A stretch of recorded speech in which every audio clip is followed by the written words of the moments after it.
I was at the hardware store, just staring at LED bulbs in the aisle. I couldn't remember if the hallway needed soft white or daylight. I had my phone out because I was trying to go through our joint credit card statement to get the budget sorted before the club volleyball fees hit. Seriously, those tournaments are a joke. $2,000 for a weekend in Orlando just so my daughter can dive onto a hardwood floor for 6 hours. It's insane. Anyway, I'm scrolling and I see this charge. $114.99. Every single month for a year Skelectivic. I just stared at it. I've never heard of it. I don't go to spas or use some expensive meditation app. I just kept thinking about Mark at dinner the night before. He was eating lasagna, just blinking at me while I explained that the vac was making this high-pitched screeching sound. He'd already called 3 contractors who all said it was probably the blower motor. And he just nodded and said, "Wow, that sounds annoying, honey," and then asked where the napkins were. They were literally right in front of him. I ended up buying the soft white bulbs whatever, and went home. The house was a mess. Gym bags in the hallway, laundry on the couch from Tuesday. Mark was in the kitchen, struggling with a Tupperware lid. He was actually holding it upside down, just staring at it. I put my purse on the island and held up my phone. "What is Collective?" Mark didn't even look up. He just kept messing with the lid. "The what?" Collective. It's $150 a month on the statement. He finally looked at me, just totally blank. "I don't know, Alicia. Maybe it's for the kids or something you signed up for." "I didn't sign up for it, Mark. I don't even know what it is, did you?" "I have no idea," he said. "Seriously. Maybe it's a glitch? You should call the bank. You're way better at that stuff than I am." I stood there for a minute. I'm the one who spends Saturday mornings arguing with the dentist's office. It's about why a deep cleaning isn't covered. The one who spent 3 hours scrubbing the bathroom. Grout with a toothbrush, because my mother-in-law notices everything. And now I'm being told to call the bank about a charge. I know he Responsible for it's not a glitch, I told him. It's a recurring charge. Someone is paying for it. Look, he said, finally giving up on the Tupperware. "I've had a long day. Can we just talk about this later?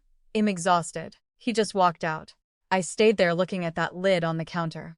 The next few days were just more of that. I tried to let it go. I went to a few stores for an hour just to get out of the house. I was wandering around the clearance aisle thinking about how I'm the only one who remembers the oil changes or which kid has a project due Monday, or the whack. When I got back, Mark was in the shower, his phone on the nightstand face up. I don't usually snoop, but the Skellective thing was just stuck in my head. Not even the money, well, it was the money, but the Don't Know Honey Act. I picked it up. He doesn't even have a passcode. I went straight to his messages. Nothing under Skellective, but I found a thread with my sister Sarah. Sarah and I have always been complicated. She's 40, lives in a condo. She inherited, still don't get how that happened, and spends her time finding herself in Sedona. I scrolled through the texts. "Sarah, you're a lifesaver. I can't wait for the retreat in October. We need to figure out the logistics for the house." Mark, "I'll handle it. Just keep playing the confused card if she asks about the money shell. Just think it's a bank error. I stood there for a minute. I wasn't even angry yet, I was just confused. Why is my husband paying for my sister's wellness retreats? And what house was she talking about? I put the phone back exactly where it was. I walked into the bathroom, and Mark was stepping out of the shower, wrapping a towel around his waist. He smiled at me. "Hey, you're back. Find anything good?" I didn't say anything. I just looked at him. "What?" he asked. "Why are you looking at me like that?" "Nothing," I said. "I just remembered I have to call the lawyer about my dad's estate paperwork." "Oh, right. Let me know what they say. I'm gonna take a nap." 2 days later, I stopped by the lawyer's office. I told Mark I was just dropping off some signatures and would be back in 20 minutes. But while I was there, I asked the paralegal to pull the updated filings for the family trust my father set up. The paralegal pulled up a digital folder. "Here's the current distribution list," she said. My name was there. The kids were there. And then, at the bottom, there was a line for a secondary property. A lake house in Michigan that I thought had been sold a decade ago. The owner wasn't my father, it wasn't me. It was Sarah. And the cosigner listed right under her was Mark. I got home and stood in the entryway for a minute. I could hear Mark in the kitchen, humming some song, and then there was this loud crash. Glass breaking, Alicia. I broke a glass, he yelled. It slipped.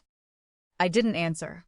I walked in and he was standing there with some paper towels, staring at the glass on the tile. He gave me that little half smile he does. I looked at the paper towels he was using. They were the cheap, single-ply kind that just smear the water around instead of actually absorbing it. I've told him 1,000 times to get the brand with the quilted texture, but he always buys the ones on sale. You're back early, he said. I saw the paperwork, Mark, I told him. The lake house in Michigan. Why are your name and Sarah's name on the deed? He stopped cleaning. He didn't even flinch, he just blinked. What? I don't know what you're talking about. Stop, just stop with that. I was at the lawyer's office. Wait, was it Thursday? No. Wednesday afternoon I saw the list. You and my sister co-signed for a house that was supposed to be sold 10 years ago. He let out a long sigh, like I was the one being difficult. Alicia, honey, you're getting worked up over a piece of paper. I don't even remember that. Sarah probably mentioned it years ago, and I signed something as a favor. I can't remember every single document from 10 years ago. A favor? It's a house, Mark. Look, he said, dropping the paper towels. I've had a stressful week. I can't do this right now. Why are you even digging into this? It's just some old family thing. I'm sure it's simple. The simple explanation is that you're paying her $150 a month for some property group, while you own a house with her behind my back. You're just stressed, he said. Is this about the kids' volleyball fees? Because I told you, we can just put those on the card and figure it out later. Then he walked around me and went into the living room to turn on the TV. He didn't even finish cleaning up the glass. I stood there for a minute, looking at the shards. I didn't scream. I went to the pantry and started moving the canned goods around. I had to do something with my hands, or I was going to throw a plate. The next morning, I called Connor Bell. He's the attorney who handled my father's estate. He's one of those guys in expensive suits who always sounds like he's reading a script. He's always been family friends with us, which usually just means he likes the status. I told him I wanted a full accounting of the Michigan property. Now, Alicia, Connor said, there's no need for all this. Your father's wishes were complicated. Sarah was in a bad state back then. Mark was just helping her manage it so it wouldn't be lost to taxes. Helping her by putting his name on the deed? The phone kept slipping out of my hand because the screen protector was peeling at the corners. It was driving me crazy.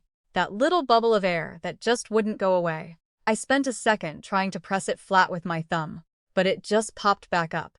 It made the most sense at the time, Connor said. To protect the equity. Mark did it out of a sense of duty. I actually think it's great he stepped up for your sister. I didn't know about it, Connor. Well, we didn't want to bother you with the logistics, he said. You have so much on your plate with the kids in the house. We thought it was better to keep it quiet. You know how you get. I sat there. I could hear the vac unit in the hallway making that high-pitched noise again. I stared at the wall. Is there a rental agreement? I asked. Is she paying for it?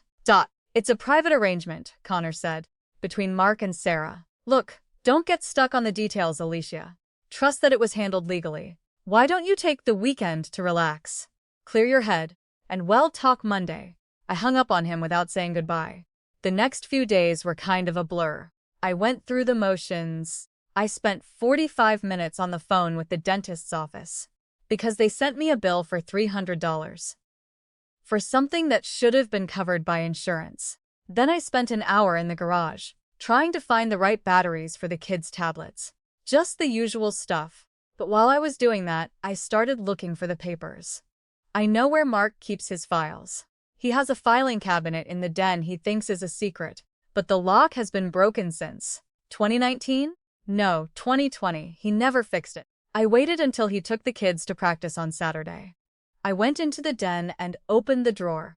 The filing cabinet had this weird metallic smell, like old coins in damp basement. And there was a layer of gray dust on the top that made my nose itch immediately. I had to stop for a second to sneeze into my elbow, which just smeared more dust into my sleeve. It was a mess. Old tax returns from 5 years ago, some manuals for appliances we don't even own, and a stack of envelopes. I started digging. I found property tax statements for the Michigan house. They weren't just managing it. They had been renting it out as an Airbnb. I found a spreadsheet. Sarah was the host. Mark was the manager, and they were splitting the profit 60-40, with Sarah taking the most. That northern property charge on my credit card?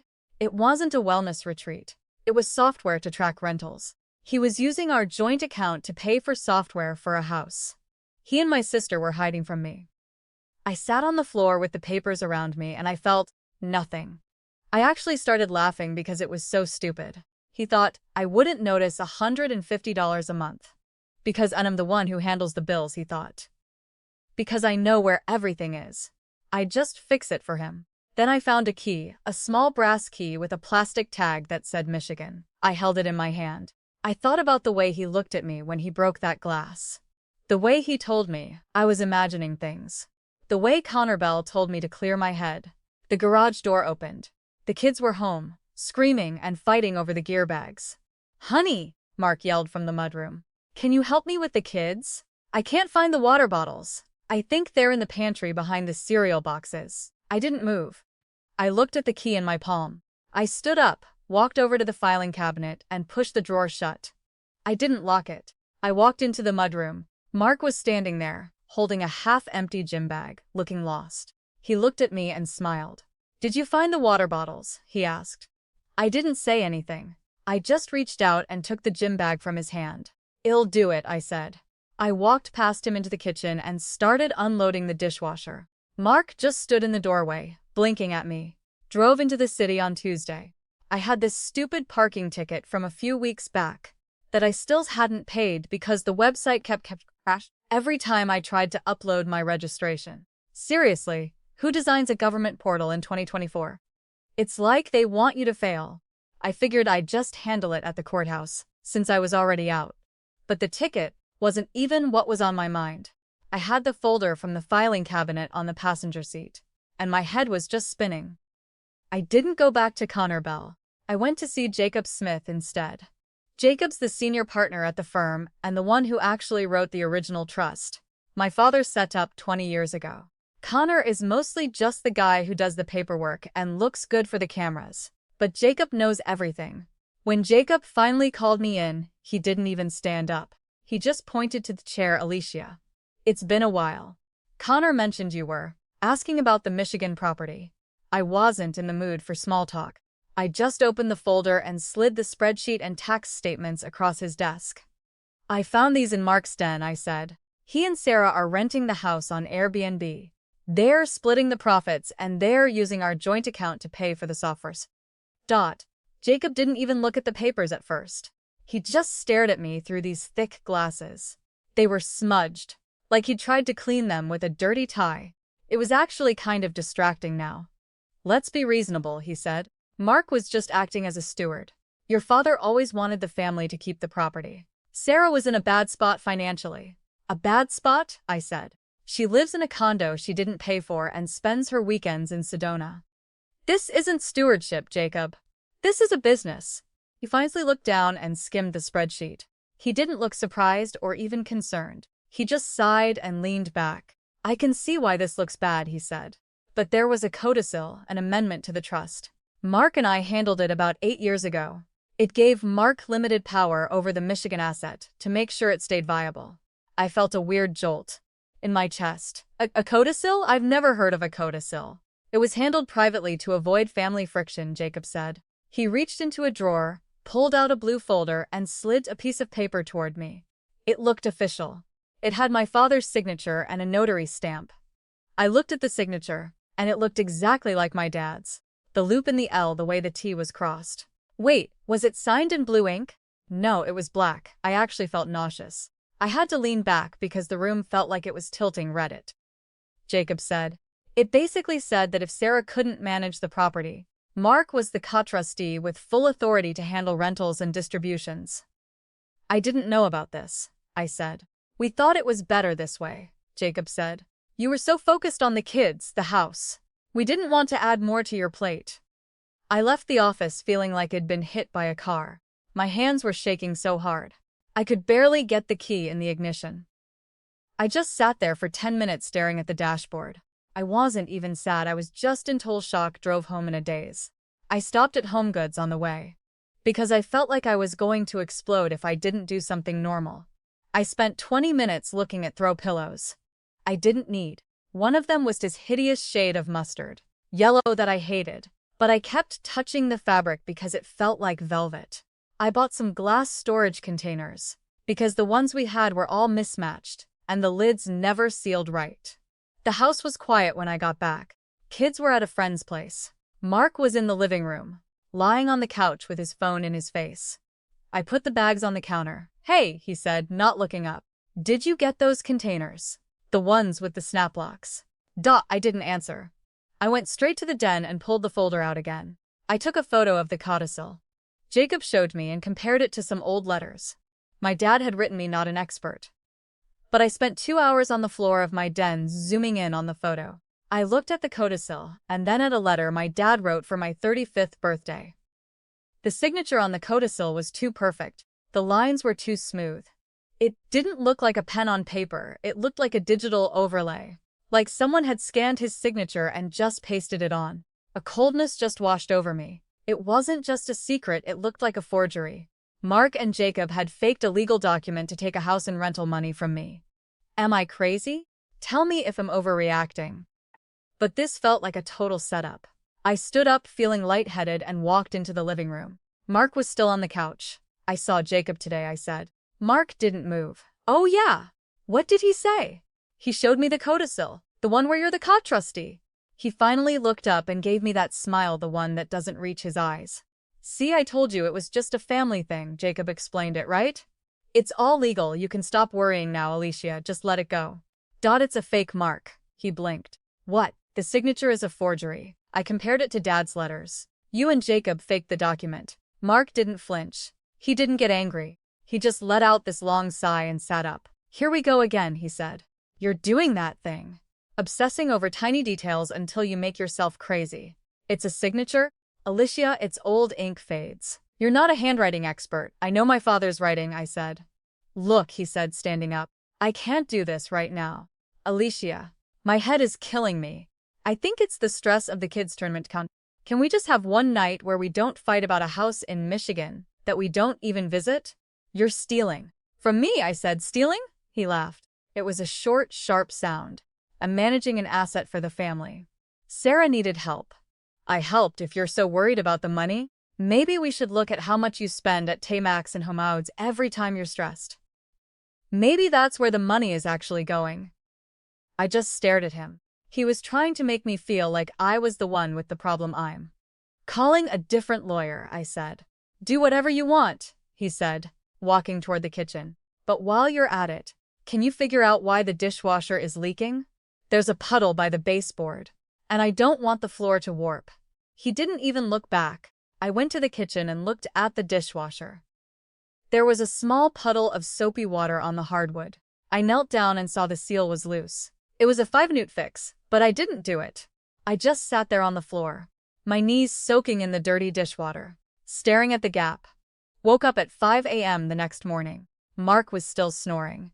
I went into the bathroom and started scrubbing the grout in the shower with a toothbrush. I don't know why, I just needed to scrub something. I did it until my knuckles were raw, and the bleach made my eyes water. While I was scrubbing, I started thinking about that management charge. $149.99 a month. I went back to the computer. I didn't look at the bank statements this time. I looked at the website. I'd searched it before, but I hadn't really looked into it. It wasn't a wellness app. Management was some kind of lifestyle management agency. Basically, they helped people maintain second live secret apartments, separate accounts, the whole thing. I dug through the site and found a vague client success section. One entry was from a client S. Management helped me secure a sanctuary where I could finally be myself, away from the expectations of my family. Their expertise in legal shielding is unmatched. Something hot and sharp hit my stomach. Sarah wasn't just finding herself. She was using Mark to build a legal wall, and they were using my father's estate to pay for it. Then I heard Mark in the hallway. "Alicia," he yelled. "Have you seen my gym bag? I can't find the left shoe. I'm gonna be late for the meeting." I stopped scrubbing. I looked at the toothbrush in my hand, covered in gray grime and bleach. I walked out. Mark was in the hallway, half-dressed, looking frantic. He looked totally helpless, like he couldn't function. without me telling him where his shoes were. "I can't find my shoe, honey. Seriously, where is it?" I looked at him. I looked at the man who had forged my father's name. "Check the mudroom," I said. "I already did, it's not there." "Check the mudroom again," I said. "I just told you it's not." "Check the mudroom." He groaned and stomped back toward the door. I walked back into the bathroom and turned the shower on. I didn't get in. I stood there for a minute and watched the water hit the grout I'd just cleaned, watching the soap suds swirl down the drain. I reached into my pocket and pulled out the brass key to the Michigan house. I looked at it for a second, then dropped it in the trash can. I heard Mark yell from the other room. "Found it. It was under the bench." "Thanks, babe." I stayed in the bathroom. I didn't answer. I just listened to the water running. I just stopped answering Jacob and Connor. Didn't even bother telling them I was looking for a new lawyer. I just ghosted. I spent a few days on Google reading reviews for family law attorneys. I wanted someone who didn't have family friend in their bio. And I ended up with a woman named Alina Rossi. Her office was in one of those depressing office parks, where every suite looks exactly the same. It smelled like old coffee and a copy machine from the 90s. I went in on Friday morning. I had my folder, the photos of the forgery on my phone, and a printout of those management charges. Alina didn't do the whole "I'm so sorry" thing. She just leaned over her desk and looked at the papers. She had these sharp glasses and kept clicking her pen. "The signature is a mess," she said. "Not an expert, but ink doesn't hit paper like this. It's digital lift. It's pretty blatant." I asked her about the rental profits. She told me that using a joint account to fund a hidden asset was basically stealing marital funds. Since it was my father's estate, she said, we were looking at actual fraud, not just some family argument. It felt weird, but I felt lighter. For a while, I was the one obsessing. I was just a client with a folder. "What now?" I asked. She told me not to say a word to them. She wanted me to go home and act like everything was normal, while she filed for a freeze on the Michigan property and the summons for the accounting. She wanted to hit them all at once. So I went home. For the next 2 weeks, it was like I was living a lie. I spent an hour one afternoon fighting with the kid's dentist over an explanation of benefits. The insurance company said they'd paid for a filling that the dentist was still billing me for. The form was written in some kind of code that made no sense. I was sitting at the kitchen table, squinting at the fine print when Mark walked in. "Hey," he said. "Do you know where my blue button-down is? The one for client meetings?" "I can't find it in the closet." I didn't look up from the dental bill. "It's in the dry cleaning bag, Mark. In the guest room. I put it there 3 days ago." "Oh, right, thanks." He leaned over and kissed my cheek. I actually had to lean away from him. Just this physical jolt of disgust. Then I went back to the bill, trying to figure out if I was being overcharged for a crown, while knowing my lawyer was drafting a lawsuit against my husband and sister. The WAC unit started acting up on Thursday. It wasn't totally dead, but it made this metallic clanking sound, like a loose bolt hitting a fan blade every few seconds. It was driving me insane. I could hear it through the vents in the bedroom and figured the blower motor was shot. "Mark, can you call the WAC guy?" I asked. "I don't have the number," he said. He didn't look up from his iPad. "Can you find it in your emails?" "It's in the house folder in the shared Google Drive," I told him. "The one I made, so you wouldn't have to ask me for numbers." He said. He couldn't figure out how to search the folder because it was too cluttered, and told me to just send it to him. I didn't send it. I just sat there listening to the clank, clank, clank, and thought about that management website. I thought about Sarah in her sanctuary and Mark acting as the steward. The weekend of the club volleyball tournament was a nightmare. The entry fees were $2,000. It's insane for a youth tournament, but that's just how it is now. Mark insisted on paying it from the joint account. I let him, mostly because it made the bank statements look like we were still a happy couple. We drove to the sports complex in Ohio. It was this giant warehouse full of screaming kids and parents in matching team shirts. I spent the whole time in the bleachers, watching my daughter dive for balls. Mark stood next to me, talking about his vision for a promotion. "I really think if I can land the Miller account, we can finally do the kitchen renovation," he said. "I'm thinking quartz countertops. White or gray." I looked at him. He was wearing that blue button-down I'd found for him. He looked like the perfect suburban dad. He looked like a guy who couldn't find his own shirts, let alone forge a legal document. I think gray, I said. Gray it is, he said, and he smiled. I don't know. I just felt completely disconnected. I wasn't even angry anymore. I was just done. It felt like I was watching a movie and the guy playing the husband was doing a mediocre job. Alina filed the papers on Monday. The freeze on the Michigan property went through, and the summons were served. I had the process server hit Mark at his office, and Sarah at her condo at the same time. I was at home in the kitchen, trying to match Tupperware lids. I was scrubbing a pasta sauce stain off a plastic bowl when my phone started blowing up. First a text from Sarah, then the phone rang. It was Mark. I let it ring 3 times before I picked up. Alicia, he yelled. He sounded panicked. Some guy just walked into my office and handed me a summons. What the hell is this? Why are you suing me over the lake house? Not suing you, Mark, I said.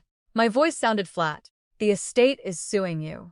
I'm just directing the lawyers. He started yelling that it was insane, that they were just helping Sarah, and it was a family thing. He asked me if I had any idea how this looked in his office since he's a partner. You should have thought about your reputation before you forged my father's signature, I said. There was a long silence. Then he tried to flip it. Forgery? What are you talking about? I didn't forge anything. Jacob handled that. You're losing your mind. Alicia, you've been acting so weird lately. I think you're having some kind of breakdown. That's why you're obsessing over the house. You're not thinking straight.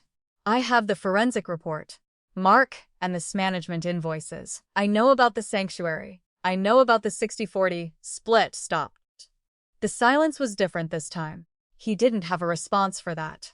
Look, he said, his voice getting quieter. We can talk about this. We can fix it. Sarah was in a bad place. I was just making sure the house didn't go to the state. If you're upset about the money, well, just put it back. I'll transfer the profits back into the joint account. Just call Alina and tell her to drop it. Please, Alicia, think about the kids. I am thinking about the kids, I said. That's why I'm doing this. What is that supposed to mean? He yelled. It means I don't want them to grow up thinking this is what a marriage looks like. I hung up. Then I went back to the Tupperware drawer. I found the lid that matched the pasta bowl, snapped it shut, and put it away. The next few weeks were just legal depositions and cold dinners. Mark tried everything. He did the helpless act, where he'd forget to pay the water bill, or leave the garage door open all night. Then he tried the angry act, telling me I was destroying the family.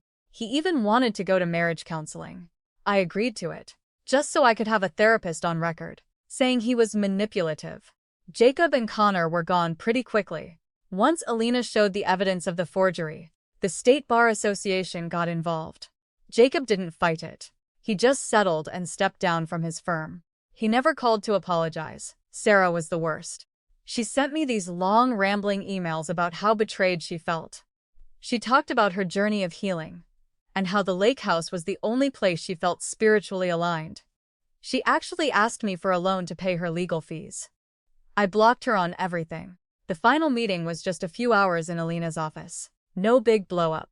Mark looked terrible. He'd lost weight and had deep bags under his eyes. He kept twisting his wedding ring around his finger. I just don't understand why we couldn't just handle this privately, he said. Because you didn't handle it privately for 10 years, Mark, I said. The settlement was simple. Mark and Sarah had to sign the Michigan property back to the estate.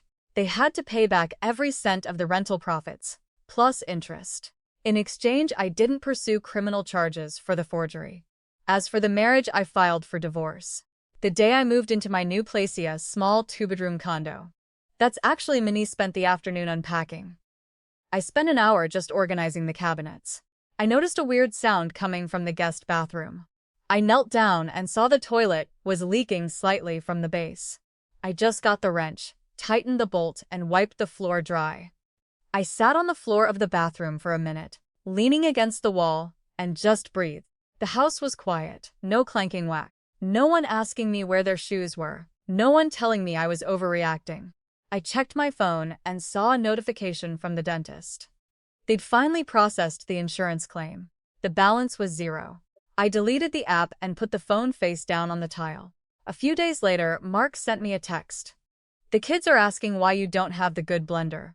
Can you bring it over this weekend? I can't figure out how to use the one we have. I didn't reply. I just went to the kitchen, poured a glass of water, and looked at the empty space on the counter where the blender used to be. Then I went to the bedroom and started folding my laundry.